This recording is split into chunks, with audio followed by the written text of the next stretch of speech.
একসময় দেশের গণ্ডি পেরিয়ে বিদেশেও পরিচিত ছিল ময়মনসিংহের ফুলবাড়িয়া পাহাড়ি লাল মাটির হলুদ। উন্নত মান, তীব্র সুগন্ধ আর পরিমাণে কম লাগায় এর ছিল আলাদা কদর। কিন্তু এখন নিম্নমানের আমদানিকৃত হলুদ মিশিয়ে বাজারজাত করায় ক্ষতিগ্রস্ত হচ্ছেন স্থানীয় কৃষক ও ব্যবসায়ীরা।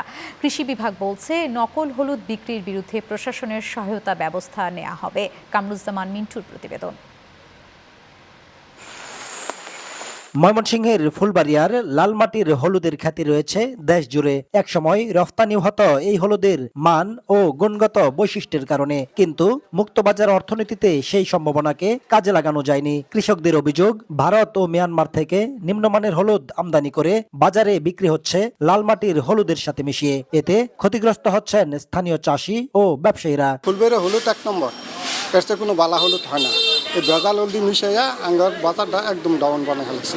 বাহিরের ইন্ডিয়ান এবং বার্মা হলুদের কারণে আমাদের এই ফুলবাড়ির হলুদের মান কমে গেছে প্রায় পার মনে 2000 টাকা। ইন্ডিয়ান হলুদটা খাইতে দেখতে খুব ভালো, কিন্তু খাইতে ভালো না। স্থানীয় জনপ্রতিনিধিদের দাবি, প্রশাসনের কঠোর নজরদারি ও বাজার তদারকি বাড়ানো না হলে প্রকৃত চাষি ও ব্যবসায়ীদের টিকিয়ে রাখা কঠিন হয়ে পড়বে। বাইরের কিছু হলুদ এসে আমাদের নাম বলিয়া, আমাদের রাঙ্গামাটি ইউনিয়নের হলুদের কথা বলিয়া ওনারা বিক্রি করে, যার কারণে আমাদের এই রাঙ্গামাটি ইউনিয়নের যারা কৃষি হলুদ কৃষি চাষি তারা ওই ন্যায্য মূল্যে টাকা পায় না।